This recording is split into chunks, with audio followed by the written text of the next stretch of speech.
ସାମୁଦ୍ରିକ ମତ୍ସ୍ୟ ଉତ୍ପାଦନ ସଂଘର କର୍ମକର୍ତ୍ତା ନିର୍ବାଚନ ପାଇଁ ବାଜିଲା ନିର୍ବାଚନ ବିଗୁଲ। ପୂର୍ବରୁ ଅମ୍ଫାର ନିର୍ବାଚନ ନ ହୋଇ ସହମତି ଭାବରେ ସଭାପତି ଓ ଅନ୍ୟାନ୍ୟ କର୍ମକର୍ତ୍ତାମାନଙ୍କୁ ମନୋନୀତ କରାଯାଉଥିବା ସମୟରେ 2016 ମସିହା ଠାରୁ କ୍ରମାଗତ ଭାବରେ ପ୍ରତ୍ୟେକ 3 ବର୍ଷରେ ନିର୍ବାଚନ ଅନୁଷ୍ଠିତ ହୋଇ ଆସୁଛି। ଚଳିତ ବର୍ଷ ନିର୍ବାଚନ ପାଇଁ ବାଜିଛି ବିଗୁଲ। ଦୁଇ ଗୋଷ୍ଠୀ ନିଜର ସମର୍ଥକମାନଙ୍କୁ ନେଇ ଶୋଭାଯାତ୍ରାରେ ନିଜ ନିଜର ପ୍ରାର୍ଥୀପତ୍ର ଦାଖଲ କରିଛନ୍ତି। ପ୍ରଥମେ ଅମରଜିତ ଜେନା ନିଜର ସମସ୍ତ ପ୍ରାର୍ଥୀମାନଙ୍କୁ ସାଥିରେ ଧରି ଜଗନ୍ନାଥ ମନ୍ଦିରଠାରୁ ଶୋଭାଯାତ୍ରାରେ ଆସି ପ୍ରାର୍ଥୀପତ୍ର ଦାଖଲ କରିଥିବା ବେଳେ ହନୁମାନ ମନ୍ଦିରଠାରୁ ନିଜ ସମର୍ଥକ ଏବଂ ସମସ୍ତ ପ୍ରାର୍ଥୀମାନଙ୍କୁ ସାଥିରେ ନେଇ ପ୍ରାର୍ଥୀପତ୍ର ଦାଖଲ କରିଛନ୍ତି ଶ୍ରୀକାନ୍ତ ପରିଡ଼ା ଏବଂ ଟିମ୍। ଗତ ନିର୍ବାଚନରେ ଶ୍ରୀକାନ୍ତଙ୍କ ଟିମ୍ ବିପୁଳ ଭୋଟରେ ବିଜୟୀ ହେବା ସହିତ ଟ୍ରଲର ମାଲିକମାନଙ୍କ ଉନ୍ନତି ପାଇଁ ଅନେକ କାର୍ଯ୍ୟ କରିବା ସହିତ ଲୋୟର ପିଏମ୍ଜିଠାରେ ଲକ୍ଷ ଲକ୍ଷ ମତ୍ସ୍ୟଜୀବୀମାନଙ୍କୁ ସାଥିରେ ଧରି ମତ୍ସ୍ୟ ଶିଳ୍ପର ଉନ୍ନତି ପାଇଁ ଅନେକ କାର୍ଯ୍ୟ ଆପଣେଇଛନ୍ତି। ଚଳିତ ବର୍ଷ ନିର୍ବାଚନରେ ସମସ୍ତ ଭୋଟ ମାଲିକମାନେ ଆଶୀର୍ବାଦ କରିବା ସହିତ ଆମ ଟିମ୍କୁ ସମ୍ପୂର୍ଣ୍ଣ ଭାବରେ ବହୁମତ ପ୍ରଦାନ କରିବେ ବୋଲି ଆଶାବାଦୀ ରଖିଛନ୍ତି ଶ୍ରୀକାନ୍ତ ପରିଡ଼ା। ପାରାଦୀପ ମାଛଧରା ବନ୍ଦରରେ ରହିଥିବା ଟ୍ରଲର ଓ ବୋଟ୍ ମାଲିକମାନେ ଦୁର୍ଦ୍ଦିନରେ ଗତି କରୁଛନ୍ତି।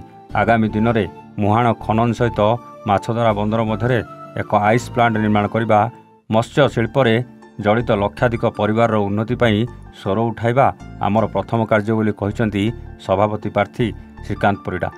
ତେବେ ବିଗତ ନିର୍ବାଚନ ଭଳି ଚଳିତ ନିର୍ବାଚନରେ ବିପୁଳ ଭୋଟ ବ୍ୟବଧାନରେ ବିଜୟୀ ହେବେ ବୋଲି କହିଛନ୍ତି ଶ୍ରୀକାନ୍ତ ପରିଡ଼ା ଏବଂ ଟିମ୍।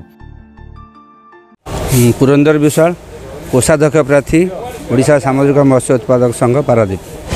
ପୂର୍ବରୁ ଇଲେକ୍ସନ୍ ଯେଉଁ ହୋଇଥିଲା ସେଥିରେ ଆମକୁ ବିପୁଳ ସଂଖ୍ୟାରେ ଆମର ଟ୍ରଲର ମାଲିକମାନେ ଆମକୁ ସମର୍ଥନ ଦେଇଥିଲେ। ଆମେ 3 ବର୍ଷ ଧରି କାର୍ଯ୍ୟକର୍ତ୍ତା ଭାବେ ସଂଘର ଏବଂ ମତ୍ସ୍ୟଜୀବୀମାନଙ୍କର ସମସ୍ତଙ୍କର କିଛି ଉନ୍ନତି କାମ କରିଛୁ, ଆଉ କିଛି କାମ ବାକି ଅଛି ଏବଂ ଆମେ ଆଶା ରଖିଛୁ ମତ୍ସ୍ୟଜୀବୀମାନଙ୍କର କିଭଳି ଭାବରେ ଯେଉଁ ସମସ୍ୟା ରହିଛି, ବହୁ ସମସ୍ୟା ଅଛି, ସେ ସମସ୍ୟା କିଭଳି ଭାବେ ସମାଧାନ କରି ସେମାନଙ୍କର ଆସ୍ଥାଭାଜନ ହେବୁ ଏବଂ ସେମାନଙ୍କ ପରିବାରରେ ଆମେ ହସ ଫୁଟାଇବୁ, ଏ ଆମେ ଆଶା ରଖିକରି ନିର୍ବାଚନ ବୈତରଣୀ ପାର ହେବା ପାଇଁ ଆମେ ଆଶା ରଖିଛୁ ଏବଂ ସମସ୍ତଙ୍କୁ ଅନୁରୋଧ କରୁଛୁ ସମସ୍ତ ଟ୍ରଲର ମାଲିକଙ୍କୁ ସେବା ମନୋଭାବ ରଖି, କୌଣସି ଉଦ୍ଦେଶ୍ୟମୂଳକ ଭାବ ନ ରଖି, କୌଣସି ଲାଭଦାୟକ ସଂସ୍ଥା ନ ରଖି ଆମେ ସେବା ମନୋଭାବରେ ଆଜି ମୁଁ କୋଷାଧ୍ୟକ୍ଷ ପ୍ରାର୍ଥୀ ଭାବରେ ଆଜି ମୁଁ ନିଜର ପ୍ରାର୍ଥୀପତ୍ର ଦାଖଲ କରୁଛି। ମୁଁ ଶ୍ରୀକାନ୍ତ ପରିଡ଼ା, ସଭାପତି ପ୍ରାର୍ଥୀ, ଓଡ଼ିଶା ସାମୁଦ୍ରିକ ମତ୍ସ୍ୟ ଉତ୍ପାଦକ ସଂଘ। ପ୍ରତି 3 ବର୍ଷରେ ଥରେ ଓମ୍ଫାରେ ନିର୍ବାଚନ ହୁଏ, जोटा कि एटा 4th टर्म पड़ला। 4 टर्म 2016 मसीहा पूर्व ओम्फार निर्वाचन हो नाला, बहुत जो लड़ाई करने पड़ी संघ हाईकोर्ट को भी जाइए, बहुत ये इलेक्शन निर्वाचन हेले गोटे साधारण मालिक जे साधारण ट्रलर मालिक तार अधिकार पाइपर, साधारण मत्स्यजीवी मैंने अधिकार पाइपर। तो प्रति 3 वर्ष थे आम ओम्फार निर्वाचन हुए।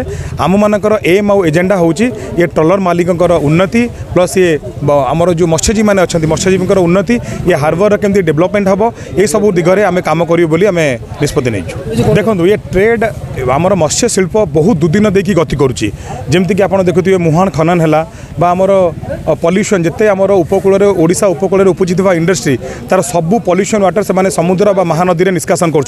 तो आमर यहाँ दाबी रही आगामी दिन भी रही दिग दिन भी रही आगामी दिन भी रतक मान जितक उपकूल ओडिशा जिते इंडस्ट्री जमी आईओसीएल है, इफको है, पीपीएल है, अर्सल मित्तल है, सी सबू तार वर्ज्य वस्तु समुद्र में निष्कासन कर ईटीपी बा एसटीपी द्वारा ताको पानी को क्लीयर करके समुद्र में निष्कासन करने उचित। कहीं आप देखुए पल्यूशन हबारू पाखापाखि 500 रु अधिक प्रजातिर माछ लोप पाईगले, जमीक मुहाण खनन अलरेडी मुहाण खनन पाई पारादीप पोर्ट अधिकारी टेंडर कर सारी 47 करोड़ टेंडर होती।